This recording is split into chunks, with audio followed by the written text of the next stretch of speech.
स्वागत है जम्मोजन के दिल्ली आईएएस एकेडमी रायपुर के यूट्यूब चैनल में। 30 कदम 2.0 चल रहा है। अगला वीडियो लेके मैं आपके सामने फिर से उपस्थित हूँ, जिसपे हम बात करने वाले हैं वो है आपका भोसले डायनेस्टी, भोसला वंश या मराठा वंश। हिस्ट्री का टॉपिक है, ये मिडाइवल हिस्ट्री का टॉपिक है, पढ़ते हैं आप, जानते भी हैं। तो इस पर बात होने वाला है आज के 30 क्वेश्चन लेके। पहला क्वेश्चन है हमारा इस वीडियो का, which of the following is the reason period of Maratha ruler Bimbaji Bhosle. पूछा ये जा रहा है कि जो मराठा राजा था, किंग था बिम्बाजी राव भोसले, उनका टाइम पीरियड क्या रहा है।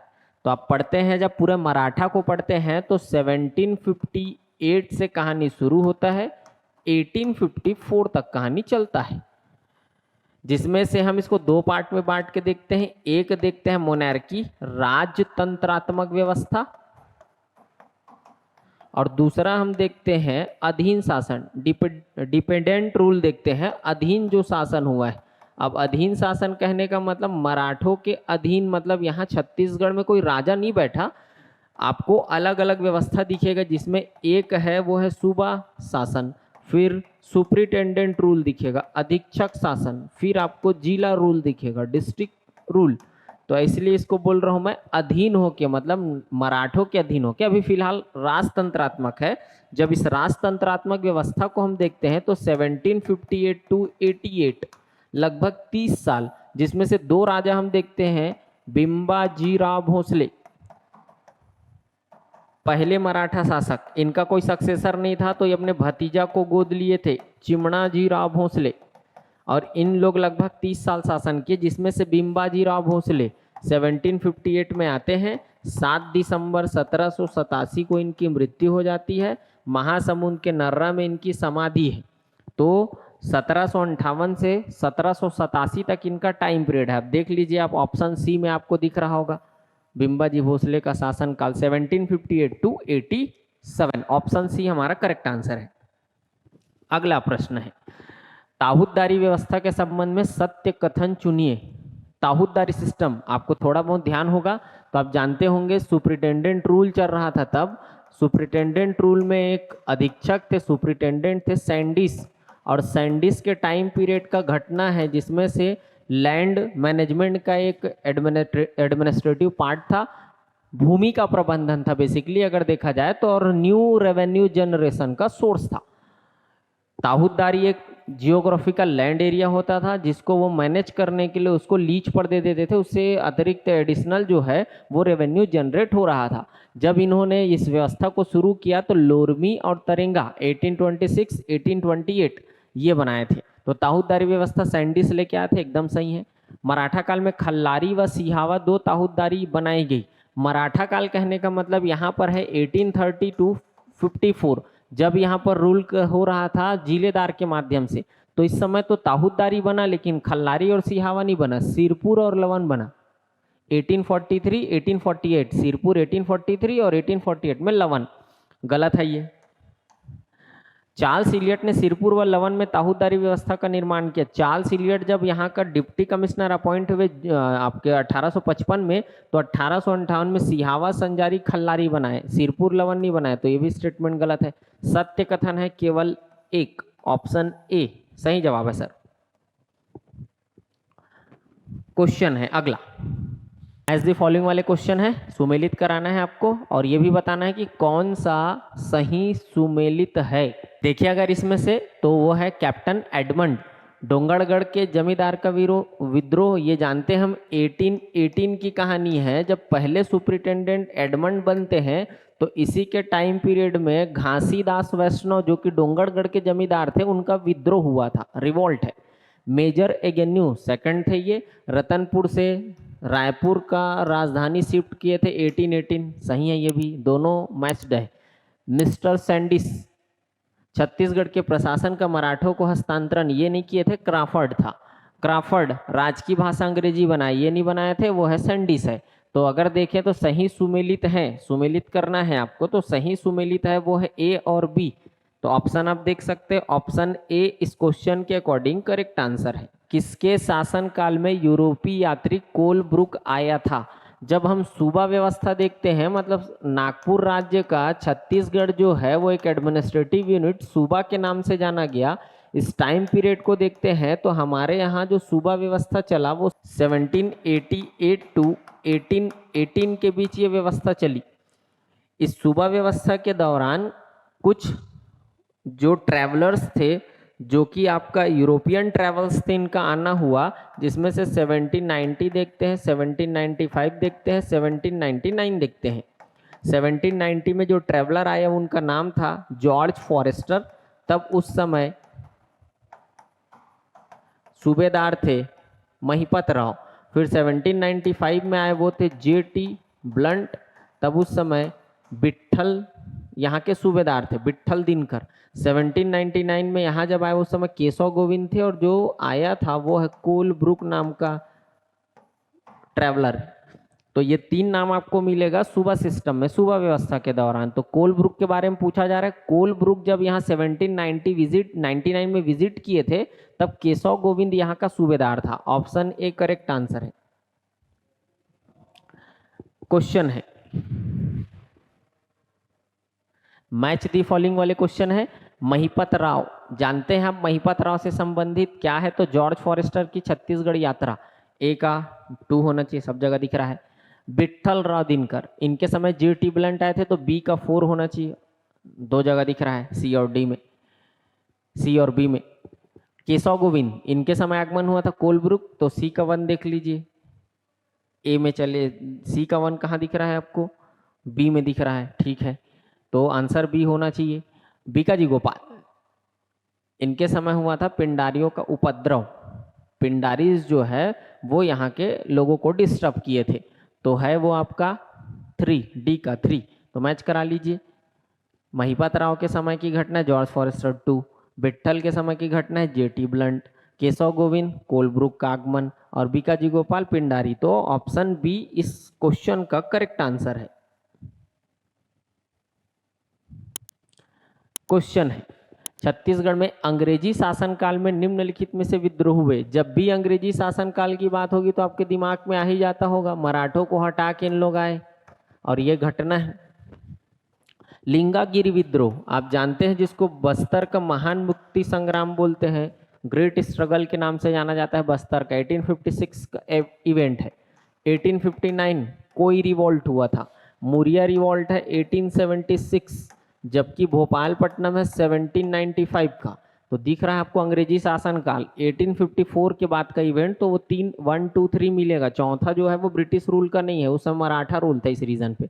तो 1, 2, 3 करेक्ट आंसर है, ऑप्शन सी इस क्वेश्चन का करेक्ट आंसर है। क्वेश्चन है सर, 1828 में ब्रिटिश संरक्षण स्थापित होने में निम्नलिखित में से कौन सा कारण मुख्यतः उत्तरदायी था? विच of the following reasons was mainly responsible for the establishment of British protectorate in 1818 AD? क्या कारण था आप समझते होंगे, जानते होंगे। घटना हुई थी 1817 में, थर्ड एंग्लो मराठा वॉर, और इसी एंग्लो मराठा वॉर में अप्पा साहब जो भोसले नागपुर के राजा थे वो गिरफ्तार किए गए थे पराजित होने के बाद, और उनको सिवनी जेल में कैद किया गया था। तब कोई सक्सेसर नहीं था, क्योंकि जो अप्पा साहब भोसले थे वो पुरसोजी राव भोसले के चचेरे भाई थे। हुआ क्या था एक्चुअल में, परसोजी राव भोसले या पुरसोजी राव भोसले ने 1816 में अप्पा साहब को नागपुर की सत्ता दे दी, और अप्पा साहब ने थर्ड एंग्लो मराठा युद्ध में पार्टिसिपेट कर लिया। ये जब मरे 1817 में, तो इनका कोई सक्सेसर नहीं था, ये अपने चचेरे भाई को अपॉइंट कर दी। इनकी पत्नी थी दुर्गाबाई, और उनकी बहन थी बानूबाई, बहन बोल रहा हूँ, इनकी बहन थी, सिस्टर थी बानूबाई। जब हारे तृतीय आंग्ल मराठा युद्ध, जो नागपुर के भोसले थे वो, तो अंग्रेजों ने इनके सामने प्रपोजल रखा क्या किया जाए। तो दुर्गाबाई को बोला गया कि एक बच्चे को गोद लें आप अपना सक्सेसर के लिए। तो वो बानूबाई के पुत्र जिनका नाम था बाजीवा गुजर, बाजीवा गुजर, इनको एडॉप्ट किए, लेकिन ये माइनर थे, इनकी आयु केवल 10 वर्ष थी। तो अंग्रेज प्रपोजल रखे कि नागपुर का जो शासन है वो रेजिडेंट देखेगा, और नागपुर के नियंत्रण में, कंट्रोल में जो जो एरिया है उसको देखेगा सुप्रिटेंडेंट। तो इसी कारण माइनर थे, इस कारण छत्तीसगढ़ में शुरू हो गया सुपरिटेंडेंट रूल और नागपुर में शुरू हुआ रेजिडेंट रूल। तो देख सकते हैं ऑप्शन, नागपुर राज्य में षड्यंत्र, ऐसा कोई कॉन्स्पिरेंसी नहीं थी। रघुजी तृतीय का अल्पायु होना, ये बिल्कुल सही है। वही रघुजी तृतीय के रूप में गद्दी में बैठेगा 1830 में, जो बाजीवा गुजर है। तो उत्तर यही है ऑप्शन बी, रघुजी थर्ड का माइनर है, कम एज का होना है, सुमेलित कराना है। सेवई देख क्वेश्चन आपको दिख रहा होगा तो आप समझ पा रहे होंगे कि ये मराठा कालीन टैक्सेशन सिस्टम से रिलेटेड है। सेवई किसको बोलते थे? तो ये पेनाल्टी होता था, बेसिकली जुर्माना होता था। कलाली मादक पदार्थों पर लगने वाला टैक्स था ये। सायर एक्सपोर्ट इंपोर्ट टैक्स था, बिक्री कर बोल सकते हैं। सेल टैक्स, पंडरी जो है वो नॉन एग्रीकल्चरल एक्टिविटी पर लगता था, गैर कृषि कार्य पर ये लिया जाता था। तो सेवई आप देख सकते हैं 3 से मैच कर रहा है, ए का 3 दो जगह दिख रहा है, ए का 3। फिर आपको कलाली मादक पदार्थ, बी का 4 दो जगह है, बी का 4 ए और बी में चल रहा है।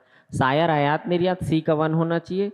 आंसर आपको मिल गया ऑप्शन बी, पंडरी तो 2 होना चाहिए, गैर कृषि कर है। आंसर है इस क्वेश्चन का ऑप्शन बी, करेक्ट आंसर है, मैच कर रहा है, टैक्सेशन सिस्टम से रिलेटेड है। पूरा टैक्स पढ़ते होंगे, भू राजस्व पढ़ते होंगे। क्वेश्चन है, मराठा कालीन छत्तीसगढ़ में 1 मन तौल का वजन होता था। 1 मन तौल का वजन कहने का मतलब ये मेजरमेंट का यूनिट था।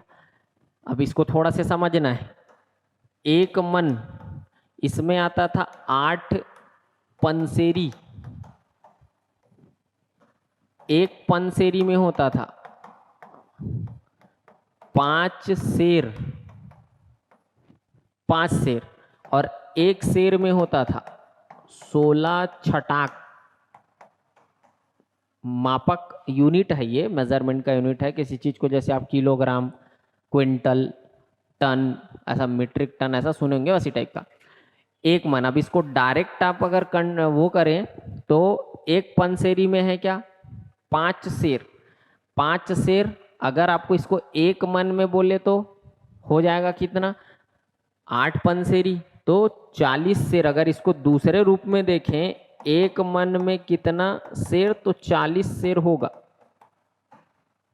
और ऐसा 1 शेर में बोला गया है 16 छटाक, कहने का मतलब जैसे आप सुने होंगे 25 आना, 50 आना, ऐसे कुछ याद हुई, 25 पैसा 50 पैसा वाला, 4 आना, 8 आना, हमन कहान पहली 12 आना, 16 आना। तो लगभग इसको माना गया है 1 शेर का मतलब आज के डेट में बोल देते हैं 1 किलोग्राम। तो 1 शेर मतलब 1 किलोग्राम, 1 मन मतलब 40 शेर, तो 1 मन का मतलब आज मोटा मोटा इसी बोल देते हैं 40 किलो। आज बोलते ना भाई, वो समय इसने नहीं रिस, वो समय ऐसे रिस जो बता। तो 1 मन तौल का वजन है 8 पंसेरी, 1 पंसेरी में 5 शेर, 1 शेर में 16 छटाक। तो मोटा मोटा ये समझ लेना है। मतलब आंसर है कर ऑप्शन ए। क्वेश्चन है, एगेन्यू द्वारा छत्तीसगढ़ के परगनों का पुनर्गठन किया गया था। इस नई व्यवस्था के अंतर्गत परगनों की संख्या कितनी रह गई थी? जैसा कि आप जानते हैं परगना व्यवस्था स्टार्ट हुआ था हमारे यहाँ, परगना सिस्टम, परगना शासन स्टार्ट करने वाला व्यक्ति है वो है विट्ठल राव 1790। और इन्होंने जब परगना सिस्टम लाया तो पूरे जो सूबा रीजन थे उसको 27 भागों में बांट दिया। इसको बोलते हैं एडमिनिस्ट्रेटिव डिसेंट्रलाइजेशन, प्रशासनिक विकेंद्रीकरण। और जब अधीक्षक रूल आया, सुपरिटेंडेंट रूल आया, और एगेन्यू जब सुपरिटेंडेंट बना तो उन्होंने इसको रीऑर्गेनाइज करके संख्या कर दी थी 9। तो उत्तर है इस क्वेश्चन का, एगेन्यू के टाइम में छत्तीसगढ़ में डिसेंट्रलाइजेशन के थ्रू परगनों की संख्या थी 9।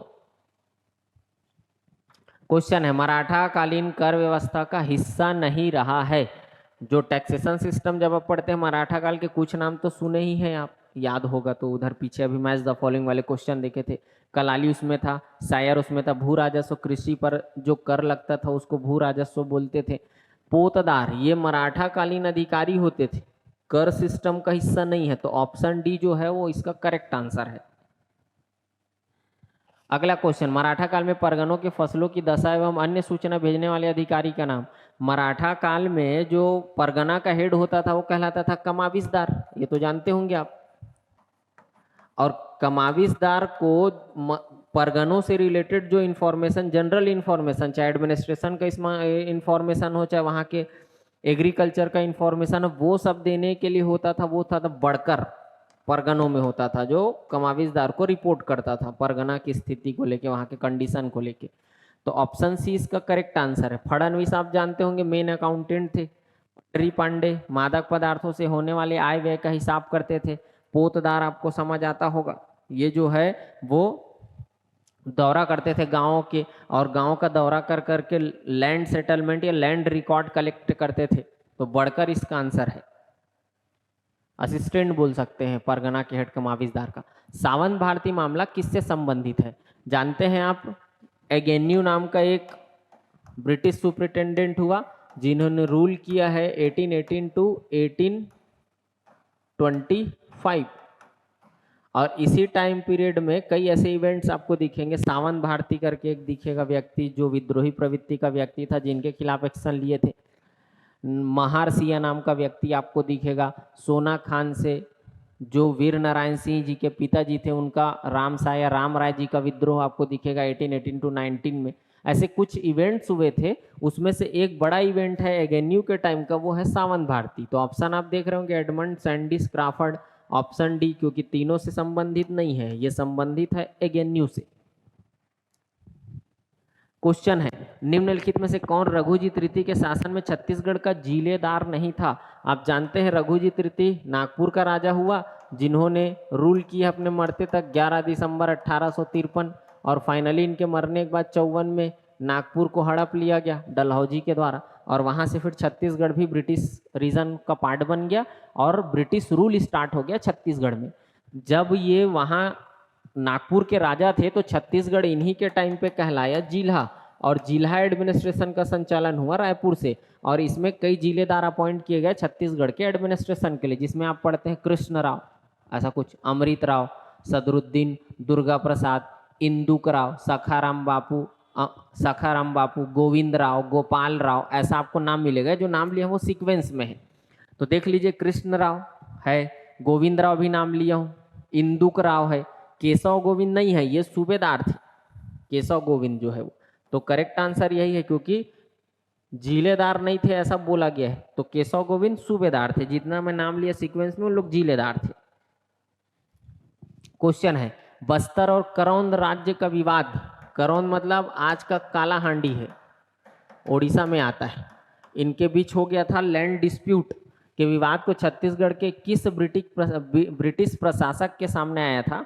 मतलब जब यहाँ पर सुपरिटेंडेंट रूल चल रहा था 1818 टू 30, तब बस्तर रीजन में आपको दिखेगा क्या, काकती वंश का शासन हो रहा था, काकती डायनेस्टी रूल कर रहे थे, और काकती वंश का राजा बैठा हुआ था वो है महिपाल देव, जो कि दरियादेव का सक्सेसर था। 1800 टू 42 तक के शासन थे महिपाल देव, और उधर करौंद राज्य, इनके बीच थोड़ा बाउंड्री डिस्प्यूट स्टार्ट हो गया था, क्योंकि आप जानते होंगे कि इनके पिताजी थे दरियादेव, और दरियादेव ने कोटपाड़ की संधि की थी 1778 में, विक्रम देव को कोटपाड़ दे दिया था उसी ट्रिटी के पॉइंट के, या उसमें जो ट्रिटी में जो बात हुई थी उसके बेसिस पे, और वहीं से विवाद स्टार्ट हो गया था इनके पुत्र के समय। तो महिपाल देव के टाइम का इवेंट है। तब यहाँ पर जो ब्रिटिश सुपरिटेंडेंट थे वो थे सैंडिस, और सैंडिस का रूल रहा है,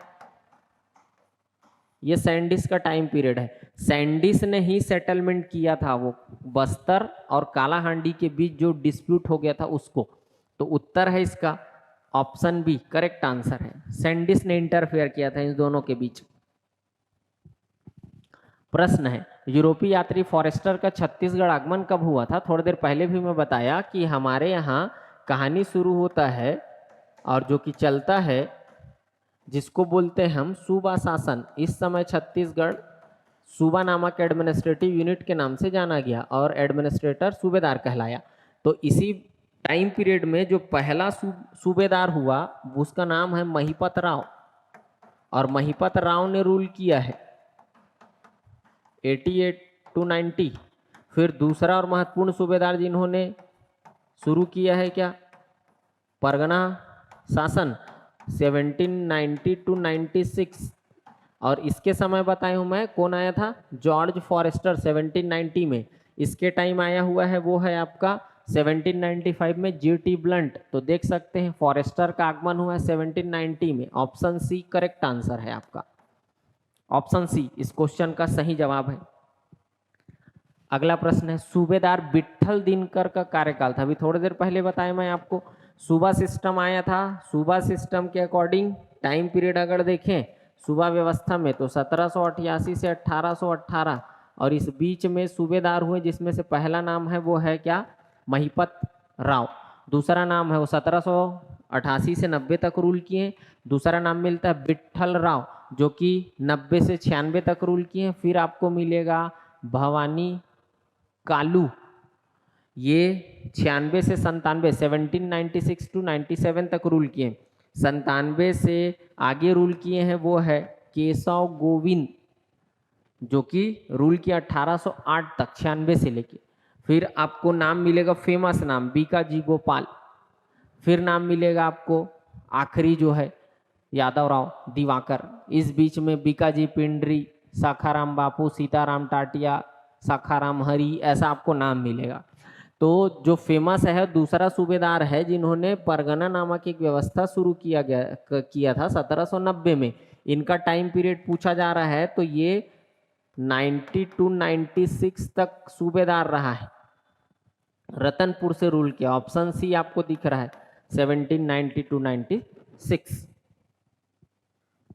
क्वेश्चन है अगला, बिंबाजी भोसले के शासनकाल से संबंधित नहीं है पूछा जा रहा है। नीलू पंडित, भास्कर पंत, मसारिल्ले, घोड़ो महादेव। जैसा कि आप जानते होंगे जब बिंबाजी भोसला मतलब उनके पिताजी का डेथ हुआ 1755 में, तो इन लोग 4 भाई थे, जानको जी, बिंबाजी, मुधो जी या मधो जी या सांबाजी, 4 नाम है। इनके बीच राज्य क्षेत्र का बंटवारा हुआ बोलते हैं इतिहासकार, और छत्तीसगढ़ का शासन मिला जो मराठों के अधिकार क्षेत्र में आ गया था भास्कर पंत के आक्रमण के साथ, वो मिला बिंबाजी राव भोसले को। अब बिंबाजी राव भोसले को मिला तो वो आए बोलते हैं यहाँ शासन के लिए 1758 में। जब वो शासन के लिए 1758 में आए तो अपने साथ कुछ एक्सपर्ट को लेके आए, सब्जेक्ट एक्सपर्ट, नागपुर से ही, महाराष्ट्र से ही, और वही लोग उनको सपोर्ट किए हैं यहाँ के एडमिनिस्ट्रेशन में। जैसे घोड़ो महादेव मेन एडमिनिस्ट्रेटर थे, इनका एडवाइजर बोल सकते हैं। उन्हीं के सहायक थे नीलू पंडित, मसारिल नाम आपको मिलेगा, महाड़िक नाम आपको मिलेगा, कादर खान नाम आपको मिलेगा, महमूद खान नाम आपको मिलेगा। ऐसे नाम आपको मिलेंगे जो इनके साथ आए थे नागपुर से छत्तीसगढ़ और उनको सपोर्ट कर रहे थे। भास्कर पंत का संबंध इनसे नहीं है क्योंकि भास्कर पंत इनके पिताजी रूल किए राघोजी राव या रघुजी प्रथम, उनके सेनापति थे। यही जो है भास्कर पंत 1741 में बंगाल अभियान के लिए निकलते हैं। अलीवर्दी खां के साथ इनका आमना सामना होता है। 1744 में अलीवर्दी खां के हाथों ही मारे जाते हैं। तब जो राजा है राघोजी राव या रघुजी प्रथम, वो मोहन सिंह को लेके चलते हैं बंगाल, सेटलमेंट करते हैं। फिर तो भास्कर पंत का संबंध बिंबाजी राव से नहीं थे, उनके पिताजी के सेनापति थे। उनके आने से पहले इनका डेथ हो गया था, 1744 में मृत्यु खत्म हो गई सुहा। मराठा कालीन छत्तीसगढ़ में सेवई निम्नलिखित में से किससे संबंधित है?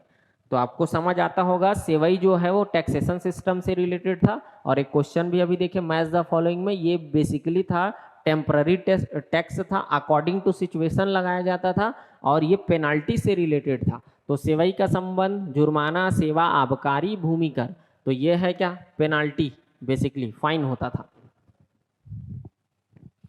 अगला क्वेश्चन, भोसला सेनापति भास्कर पंत ने छत्तीसगढ़ में किस वर्ष आक्रमण किया? पढ़ते हैं हम तो 1741 आता है। ये बंगाल अभियान को जा रहे थे, बंगाल अभियान के रास्ते में इनको मिल गया छत्तीसगढ़ का भूभाग और वहां पर रतनपुर राज्य में शासन हो रहा था कलचुरियों का। राजा गद्दी पर बैठे हुए थे, उनका नाम है रघुनाथ सिंह, जो कि कलचुरियों के अंतिम शासक थे।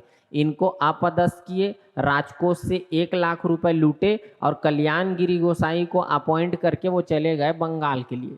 फाइनली बंगाल जब पहुंचे तो संघर्ष हुआ अलीवर्दी खां के साथ और 1744 में अलीवर्दी के हाथों मारा गया। कौन? भास्कर पंत। वही भास्कर पंत अटैक किया था 1741 में। ये है 1741, सेनापति थे राघोजी राव के। क्वेश्चन है छत्तीसगढ़ में किसने परगना शासन प्रारंभ किया था। अगर देखिए परगना व्यवस्था तो पहले भी डिस्कस हो चुका है, 1790 में स्टार्ट होता है। तब यहाँ पर सूबा सिस्टम चल रहा था, मतलब सूबा को एडमिनिस्ट्रेटिव डिसेंट्रलाइजेशन के थ्रू बांट दिया गया परगना नामक यूनिट में, और परगना फिर गांव से मिलके बना था। जैसे कलचुरियों में पढ़ते हैं गढ़, बरहो और गांव, वैसी टाइप का आपको ये दिखेगा। तो सूबा परगनों में रीऑर्गेनाइज हो गया, मतलब बट गया, और गांव सबसे छोटी इकाई थी प्रशासन की। सूबा का हेड कहलाता था सूबेदार, परगना का हेड कहलाता था कमाविजदार, और गांव का हेड अभी भी गौटिया ही कहला रहा था, जो कलचुरी टाइम पीरियड में था। तो परगना सिस्टम प्रारंभ किए थे कौन, सूबेदारों ने, जब मराठा रूल चल रहा था तब। और सूबेदार का नाम है वो है क्या, विठल राव दिनकर। क्वेश्चन है सर, सूबा शासन काल में निम्नलिखित असत्य है, गलत बताना है।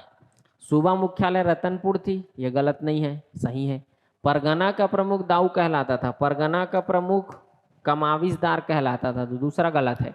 इस काल में ब्रिटिश यात्री कनिंघम इस राज्य में आया था, कनिंघम की यात्रा इसके समय नहीं दिखेगा आपको, आगे चल के पढ़ेंगे आप 1873-74 के आसपास। इस काल में छत्तीसगढ़ पर नागपुर का राज्य था, बिल्कुल छत्तीसगढ़ में नागपुर का ही राज्य हो रहा था। तो ये दोनों जो सही है, गलत बताना था 2 और 3, ऑप्शन बी करेक्ट आंसर है। गलत स्टेटमेंट, रॉन्ग स्टेटमेंट है वो है परगना का प्रमुख कमाविजदार था, दाऊ नहीं।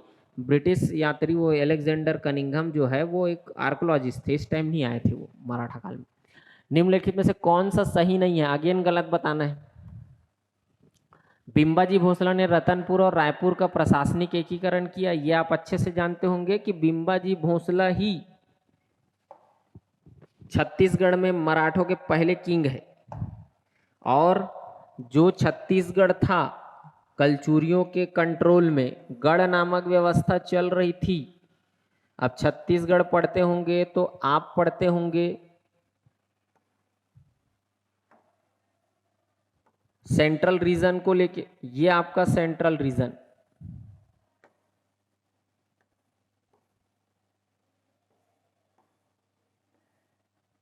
सेंट्रल रीजन बोलते हैं। तो फिर हम डिवीजन देखते हैं, वो है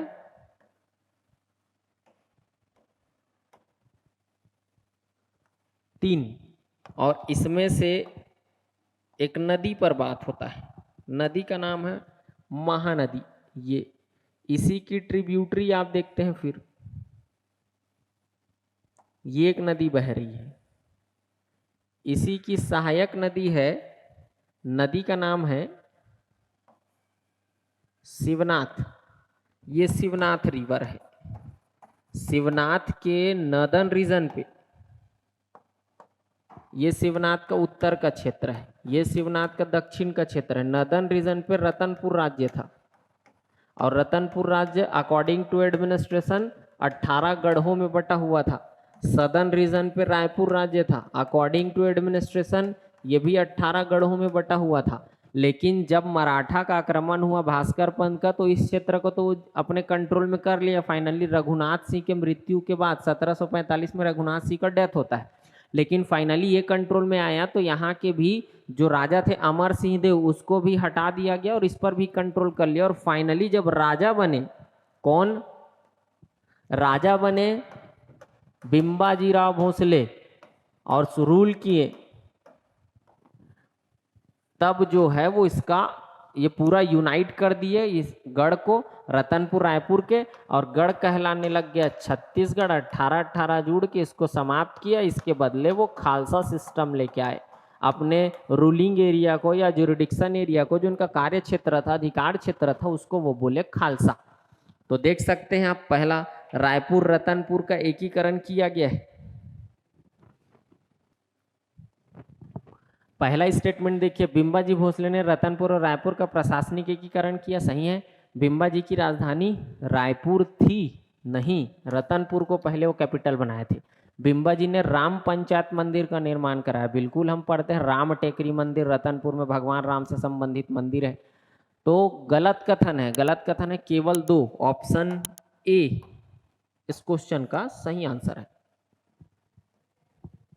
अगला क्वेश्चन है, सूबेदारी शासन के संबंध में असत्य कथन नहीं है। मतलब गलत कथन नहीं है, मतलब सही कथन पूछा जा रहा है,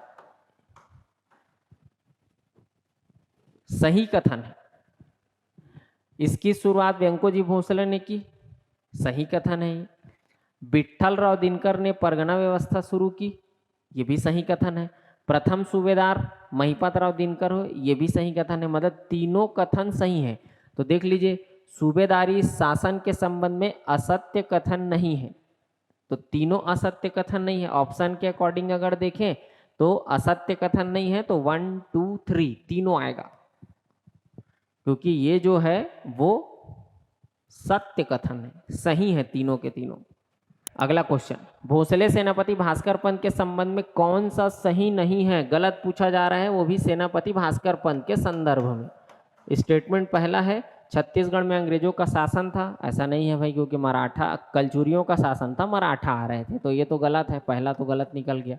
उनकी मौत छत्तीसगढ़ के भूभाग में हुई थी, नहीं, वो बंगाल में मरे थे 1744 अलीवर्दी खां के साथ लड़ते लड़ते। वह बिम्बाजी भोसला के सेनापति थे, ये भी नहीं है, क्योंकि वो तो उनके पिताजी राघोजी राव या रघुजी प्रथम के सेनापति थे। छत्तीसगढ़ में भोसले वंश के संस्थापक माने जाते हैं, संस्थापक ये नहीं है, सेनापति थे, राजा नहीं थे। तो चारों कथन जो है वो गलत है, सही नहीं है। मतलब ABCD चारों के चारों भोसला सेनापति भास्कर पंत के संदर्भ में गलत है। अगला क्वेश्चन है, मराठा शासक बिम्बाजी भोसले ने किस भूभाग को प्रशासनिक एकीकरण कर छत्तीसगढ़ की संज्ञा प्रदान की? तो हम अभी थोड़ी देर पहले डिस्कस किए, रतनपुर राज्य का एकीकरण किए थे। ये 18 गढ़ों में विभक्त था, 2 कलचुरी थे, रतनपुर राज्य के कलचुरी थे, जिनका संस्थापक कलिंग राज पढ़ते हैं, अंतिम राजा रघुनाथ सिंह पढ़ते हैं। रायपुर कलचुरी थे, जिनके संस्थापक लक्ष्मी देव, और अंतिम राजा जो थे वो अमर सिंह देव थे। इन्हीं लोग को हटा के फाइनली बिम्बाजी राव भोसले, जो कि प्रथम मराठा शासक थे, उन्होंने रूल किया था।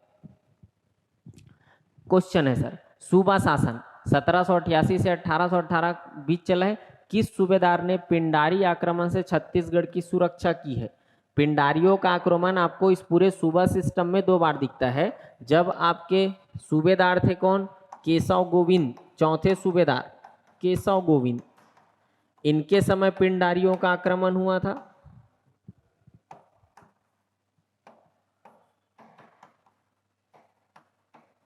इनके समय पिंडारियों का आक्रमण हुआ था। और बीकाजी गोपाल, जब इनके समय पिंडारी का आक्रमण हुआ तो पिंडारियों को एक खदेड़ के भगा दिए थे केशव गोविंद जो है, तो सुरक्षा प्रदान किए थे। लेकिन बीकाजी गोपाल के टाइम हुआ तो उस समय यहाँ डिस्टर्ब हुआ है, मतलब लूटपाट हुआ है रतनपुर राज्य में। तो पिंडारी आक्रमण से सुरक्षा छत्तीसगढ़ को प्रदान की है वो है केशव गोविंद। देख लीजिए, महिपत राव के समय नहीं, विठ्ठल राव नहीं, Bhavani Kalu, Keshav Govind. Option D correct answer है। क्वेश्चन है सर, किस सूबेदार के कार्यकाल में यूरोपीय यात्री कोलब्रुक का छत्तीसगढ़ आगमन हुआ? ये तो जानते होंगे आप, 1799 में कोलब्रुक आए थे। तब उस समय की बात किया जाए तो अभी देखिए केशव गोविंद का टाइम पीरियड कब से कब तक है, तो 1798 से ले सकते हैं, वही 97 से ले सकते हैं 1808 तक। भवानी कालू इससे पहले से 1797 से 1808, तो आए थे कौन? केशव गोविंद के समय। ऑप्शन डी करेक्ट आंसर है। क्वेश्चन है, डिप्टी कमिश्नर चार्ल्स इलियट द्वारा ताहूदारी से संबंधित जिन क्षेत्रों को संगठित किया गया उसमें कौन शामिल नहीं है? मैं बताया था पिछला क्वेश्चन में कि चार्ल्स इलियट जब यहाँ का डिप्टी कमिश्नर बनते हैं तो 1858 में 3 ताहूदारी का ये निर्माण करते हैं, सिहावा, संजारी, खल्लारी। अब देख लीजिए कौन सा नहीं है, तो सिहावा ये है, संजारी है, खल्लारी है, लोरमी इनके टाइम नहीं बना था।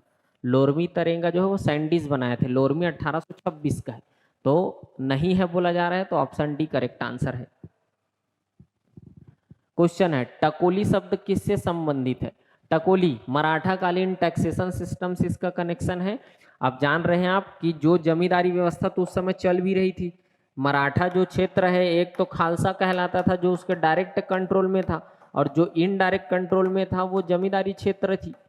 तो डायरेक्ट कंट्रोल में था, वहां से तो टैक्स लिया ही जाता था, सीधा मराठा लेते थे। लेकिन इनडायरेक्ट कंट्रोल में था, मतलब जमींदारी थी, तो वहां के जो जमींदार होते थे वो वहां के लोगों से टैक्स वसूलते थे अलग अलग एक्टिविटी के लिए। कृषि कर रहे तो भू राजस्व, कृषि नहीं है, गैर कृषक है, तो फिर पंडरी नाम का टैक्स लेते थे। और इनके पास जो भी कलेक्शन होता था वो एनुअली वो पेड करता था मराठा को, और उसी को बोलते थे टकोली। तो हर जमींदार जो है वो मराठों को टैक्स देते थे और वो टकोली के नाम से जाना जाता था। तो जमींदारी क्षेत्रों से प्राप्त वार्षिक राशि, एनुअल जो अमाउंट है, वही कहलाता था टकोली। तो आंसर है इस क्वेश्चन का ऑप्शन ए।